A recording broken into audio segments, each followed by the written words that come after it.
In this video, I'll be assembling and reviewing the Phyx Space Shuttle Discovery soldering kit. When assembled, this kit will create a mini 3D version of the Space Shuttle Discovery. The kit comes in the form of a small card-style PCB, with the pieces needing to be depanelled from the board before assembly. The shuttle consists of three main parts which need to be soldered together to create the final product. Included with the board are a CR2032 battery holder, a small switch, and three candle-style LEDs. Opening the top of the bag, you'll be able to get access to these extra components. To remove the PCB, you'll need to cut the bag open.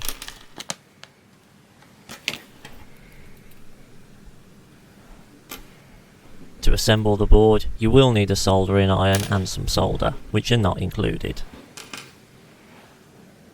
You'll also need to provide your own CR2032 battery.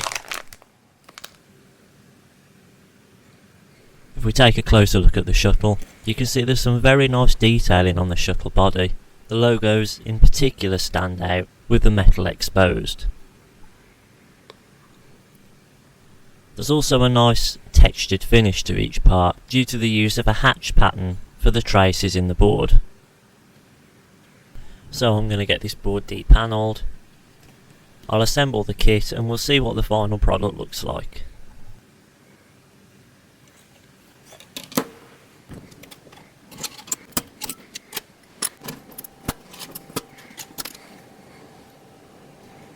The parts are now free, so let's start building.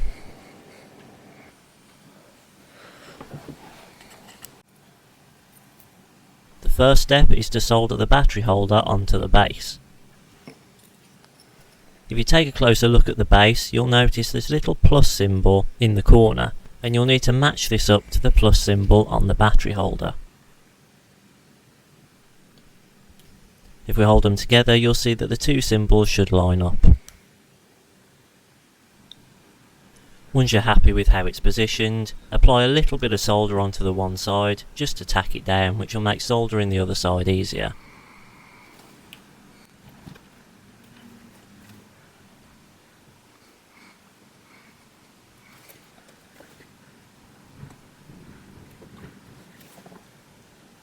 Once the base is done, it's time to solder the two main pieces of the shuttle together.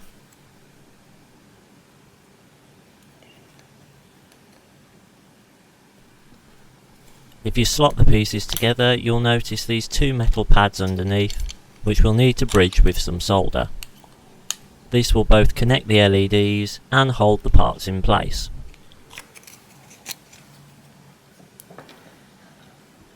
To make it a little bit easier to solder later on, I'm just going to add a bit of solder onto one of these pads beforehand.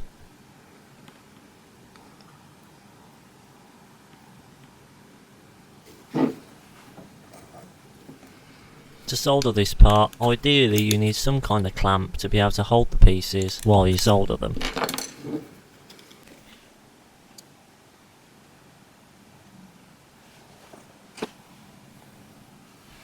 To start with, you only want to solder one of the two sides of this joint, and this is so that you can remelt the solder if necessary to ensure the two parts line up correctly. Once you're happy with how the two sides line up, you can solder the joint on the other side.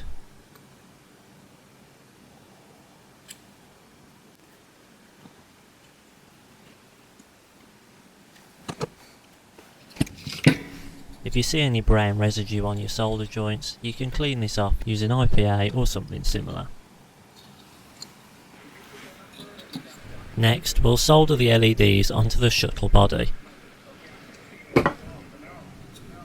Remember that the positive lead of the LED is the longest one.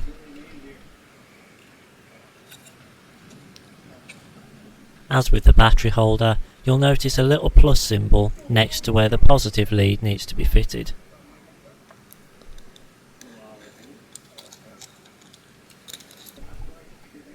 Bend the LEDs to a 90-degree angle so they sit flat against the edge of the rocket body.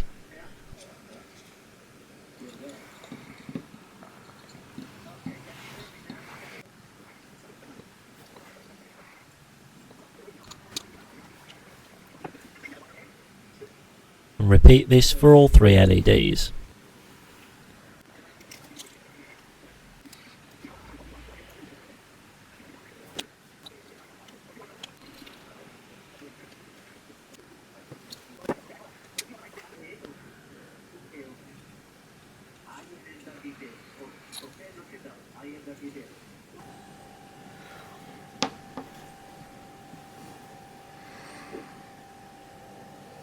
To make this stage a little bit easier, I decided to add a bit of solder onto the 2 corresponding pads on the one side, so that we can reflow this solder later on to make the connection.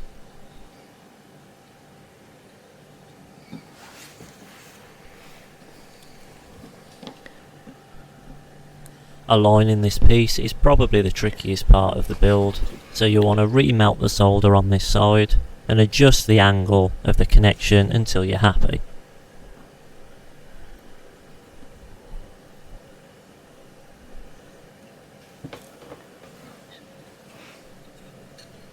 Once you're happy with how it looks, solder the pads on the other side of the joint.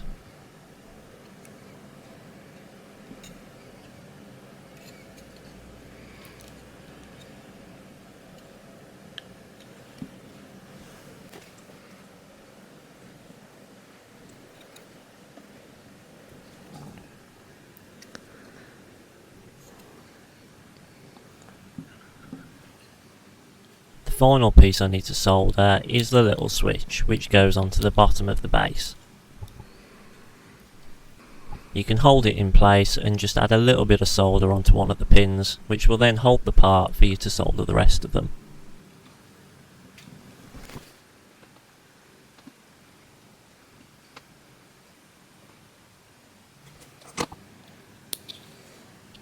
So now that the kit's assembled, let's get the battery fitted and let's check that it works.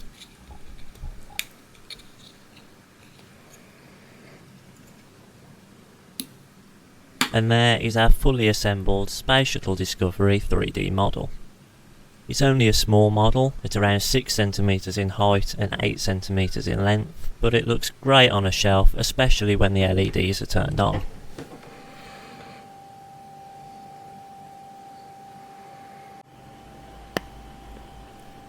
Available for under £10.